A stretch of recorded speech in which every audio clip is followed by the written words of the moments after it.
Welcome to Nature's Neighbor on AM 1230 KPRL. Nature's Neighbor. We're live and local and all about living sustainably right here on the Central Coast.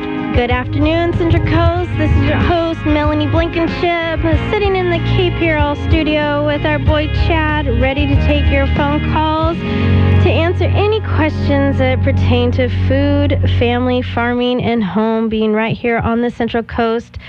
And very excited and proud to live in this beautiful community because, gosh, if you haven't been outside, you just need to walk outside. The air is clean, it is warm, and it's perfect time to get out there and play in the mud. I have to say it's been feeling pretty good being all nice and muddy.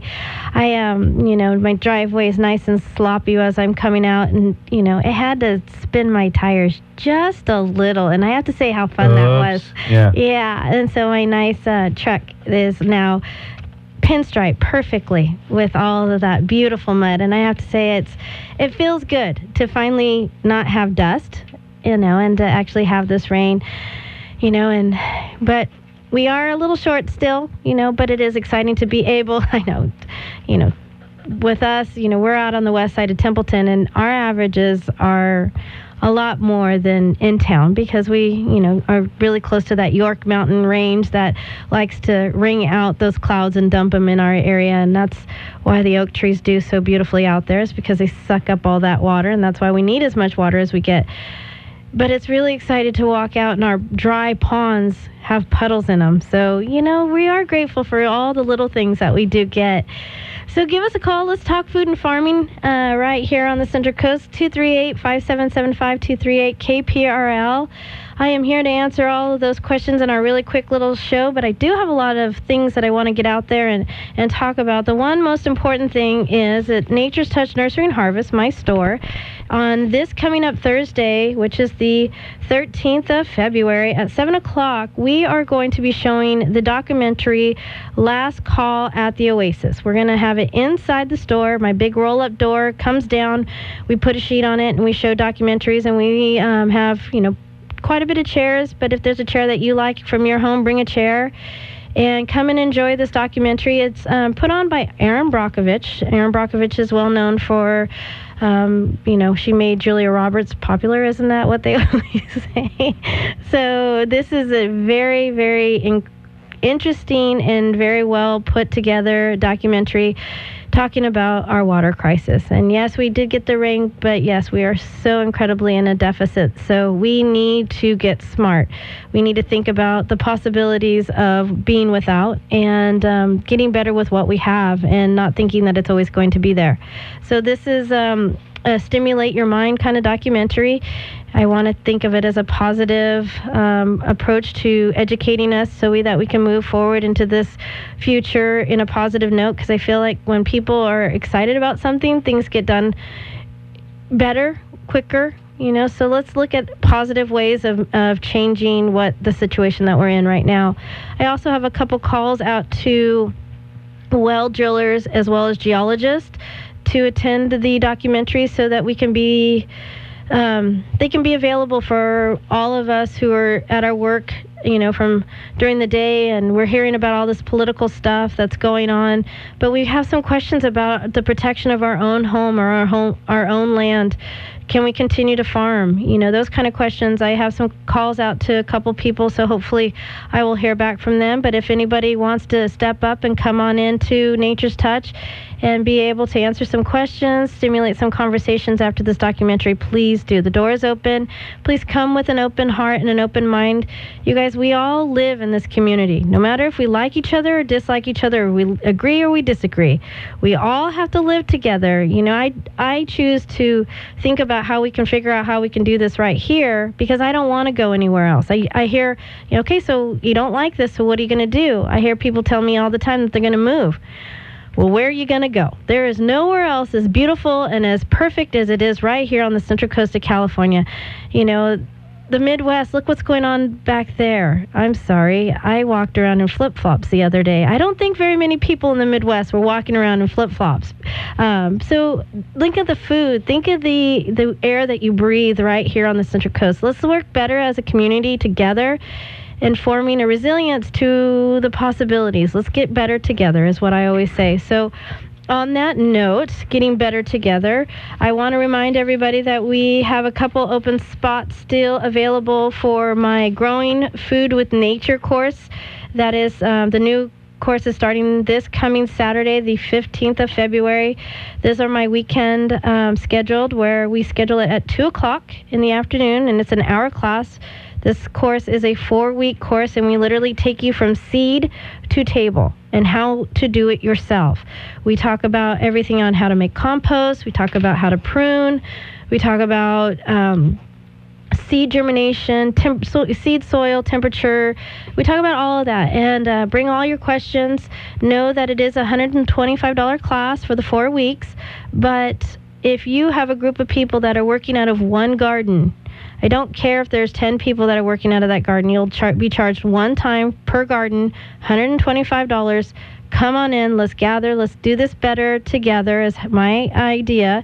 And let's get everybody growing in a positive motion. And I'm the first person to say, I am not the person that knows it all, but I'm also that person that will do whatever it takes to find out how to do this more efficiently, more sustainably, meaning how do we figure this out with the tools that we already have, not bringing in any more tools. Let's figure out how we can do this with what we have right now without being wasteful.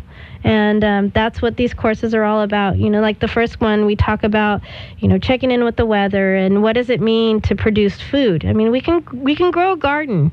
A lot of us know how to grow, you know, a basic garden. But how do we keep that going, as well as we turn that garden into an actual food-producing system? And that's what I help you, produce. Teaching you how to can, teaching you how to seed save. That's what those courses are all about.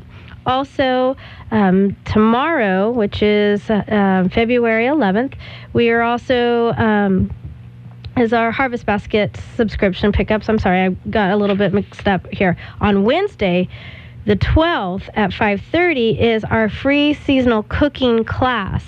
This is our monthly class that we do every month right there on the teaching table inside Nature's Touch. It's a seasonal cooking class that I do with Jamie Umfenauer from Pampered Chef. She brings the tools and recipes, and she uses the goods inside Nature's Touch, whatever's in season, and we provide a cooking class and also, you know, talk. When people come in and ask, what is Dino Kale, or how do I use a daikon? You know, that's the time where we set aside for our community that we can help teach you guys how to eat, use, store, all, you know, within your own home, but allow that time to, you know, be a seasonal cooking class. You know, if you ever want a certain class being taught, throw the ideas out to us and we will put it together. We have the infrastructure right there in Nature's Touch. But, you know, we need the motivation for our community to move us forward. So give us a call or come on in and enjoy our free cooking class on February 12th. The classes start at 5:30. But if you're a little late, just come on in. We're not a structured body of people. We just want it to be open, warm, and we know how life is. Every time you try to plan something always else comes up. But let's just know that we are there for any of your food and farming questions and helping you do it yourself. Also, there's one very important thing I have to get out there, that today is one of the most special days, second to most special days of my life, and today is Savannah Rose's 8th birthday. At 9:15 this morning, she turned 8. And she's my baby girl. I can't believe that she's 8. So happy birthday, Savannah. She had to stay at the store today, Chad, because she was afraid that she wasn't going to be able to hear it clearly, even though she would be sitting here right next to you? Yeah, sitting right next to me. She wanted to stay at the store so that she could hear it on the radio. So I had to make sure I said happy birthday to her. Well, happy birthday. And it is always much better to actually hear it on the radio. Exactly. No, she was making me laugh. Mom, today's Monday and it's your radio show. Are you going to say happy birthday to me? So, yes, my 8-year-old is very excited. So happy birthday, baby girl. I am very excited for her day today, although she has been celebrating for quite a few weeks, because in her ideas, she is my child. She's been celebrating birthday months. Birthdays go by too fast, so we just extend it out for the month. So she's been being spoiled for the last month with all our friends and family. So we're very, very lucky to have her. And what a good day to be able to celebrate my baby girl's birthday. So happy birthday, and onward and upward to this food and farming conversation. So again, guys, give me a call if you have any questions, topics that you wanted to, get out on the air. Give us a call, 238-5775, 238-KPRL. We will take a quick break, and when we come back, I want to talk bare root fruit trees and berries, and talk about a couple of different varieties of heirloom trees that we have coming in. So we'll be back very shortly.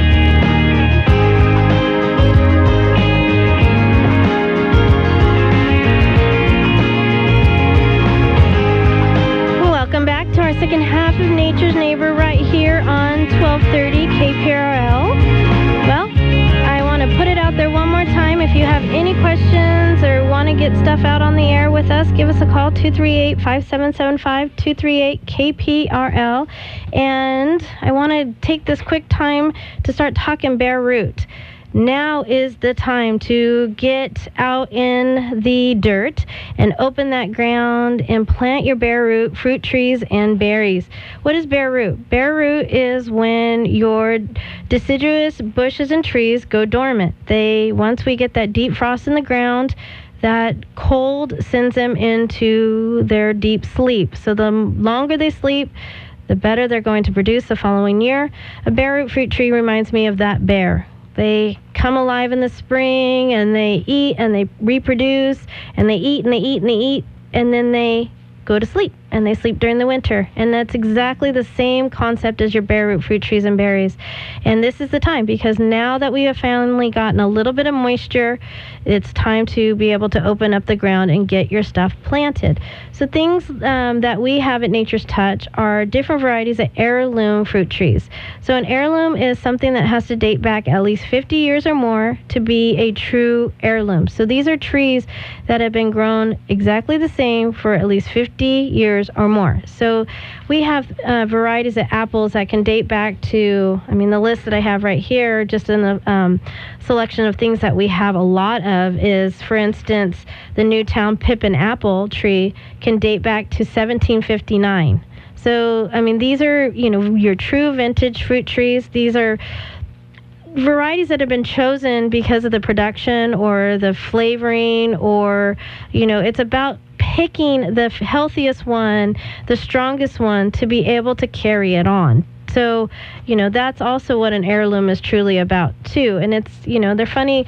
A lot of these heirlooms, the way that they get their names, for instance, the Mortgage Lifter heirloom tomato. Where did the Mortgage Lifter heirloom tomato come? Well, there was a farmer in the Midwest that was about ready to lose his land because he couldn't pay his property tax and his mortgage. And so he got a hold of his friend's tomatoes that kept producing very well. And so he grew, I think they said something like to an acre and a half of these specific Mortgage Lifter heirloom tomatoes.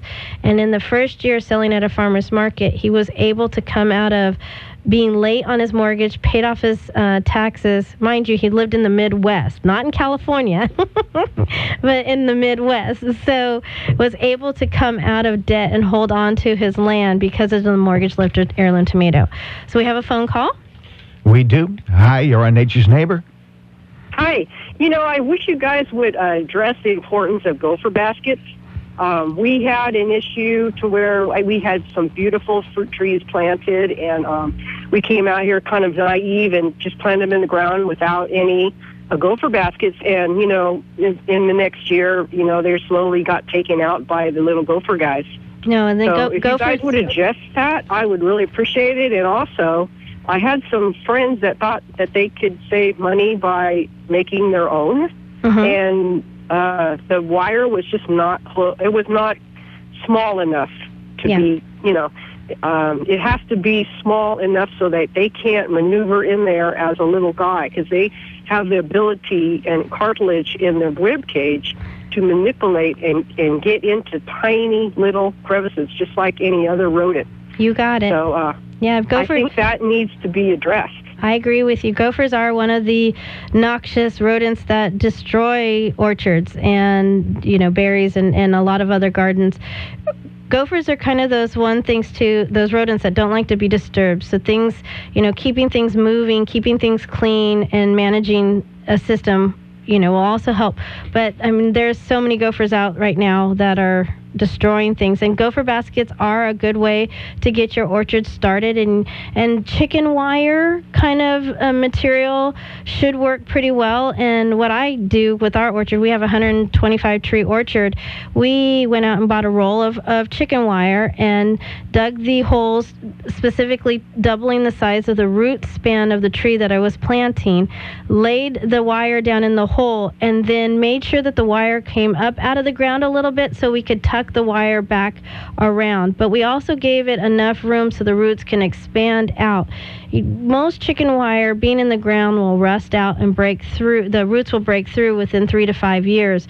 By that time, the tree should be established enough, but it's managing this orchard continuously is always also going to be the key to keeping the gophers out of your garden. That is a really good way of getting your orchard established and being able to combat some of the gophers. I'll be honest with you, because we don't use any chemicals or anything, cats work really good. When we first started, we didn't have any cats, and we had gophers like you would not believe. And I have 4 cats now that kind of hang around our big orchard, and I'm telling you the truth, we do not have a gopher in the garden right now at all. And it's really exciting to see that my trees are flourishing and thriving. There are other treatments that we can do organically, but I only have a couple minutes. But in my Growing Food with Nature courses, we do talk a lot about managing and dealing with a lot of different rodents. So know that you can come in too, also to Nature's Touch, and I can help you with some organic methods of dealing with rodents as well. With that being said, too, I want to point out there's a lot of people that have been asking me about white mulberries. My white mulberry trees. I want to get this out there on there because we have a grower here locally that has a good selection of white mulberry trees. They, I guess there's all over the news about the medicinal properties of mulberries that actually help in aid of diabetes and high cholesterol and heart disease. So come into Nature's Touch if you are interested. For all those people that were asking about white mulberry trees, we have them. So I wanted to let everybody know, because they're bare root now. This is the best time to get them planted. And yes, like the lady said, we have to emphasize on, yes, we can go out and plant whatever, but there are things that we have to do to be able to protect our investment in what we are doing. Because most fruit trees, guys, bare root or in a container, on the average take 5 to 7 years before we're going to actually see a production. So we have to take and look at the big picture. How are we going to keep these trees going and surviving for years to come? And with those little gophers out there, and ground squirrels too. Ground squirrels love to chew the bark and also get underneath and destroy the roots. There's a lot of things that want to eat that fruit tree, not just the fruit that it bears like we do. Everything wants to eat it. So there's a lot of smart methods that we can all do to be able to prevent it. But so yeah, chicken wire. I had some people do avian wire in the ground, but the avian wire was too strong and actually made some of the trees root bound. It didn't allow the roots to expand. So keep that in mind when deciding what cages or what wire you're going to put in the ground. To be able to, you got to allow those roots to expand so that the tree becomes grounded so that it can bear fruit. So we have another phone caller. Hi, you're a Nature's Neighbor. Hi. Hi. Oh, hi. I just heard in the last week or so that bubble gum is a good way to get rid of gophers, instead of using poison. And on the show or whatever that I was listening to, they never mentioned whether you were supposed to chew it first or not. And then number 2, I'm wondering, does that mess up somebody having an organic tree or something by using gum? I'll listen to you. Yeah, that's a new one on me. I haven't heard that one yet. But I mean, what it is it more than likely it's probably unchewed bubble gum, because they probably want the sweetness to attract them, and then when they chew it, it expands in the stomach and doesn't digest. That's what we know as humans. You're not supposed to swallow your gum because it hurts your tummy and it doesn't digest. So maybe that's kind of whatever the gardening show that you were watching, maybe that's kind of maybe what they were going for. I have a couple methods that we use that are, considered organically. There's, certain methods to getting them to provoke them to eating things like concrete mix, mixing sweet feed into a concrete mix, a bag, and putting some water next to it. But you got to remember, in all of those kind of things as well, other animals want to eat it, like birds and chickens, and we don't want any of those kind of animals to get into those. So you have to make an infrastructure that is only going to allow the ground squirrels or the gophers to get into it, and not the birds and everything else. So there are some other, treatments. There's things like I've done, like, putting dried mint around a lot of my orchards. When you have a large scale system, like, 125 trees is what we grow, we have to do a lot of different things, like vibration, movement, rotation of the crops that we grow inside, in between our orchards, to be able to prevent the gophers from taking root or creating their new house in my orchard. There's things that we have to do, and it's a constant management.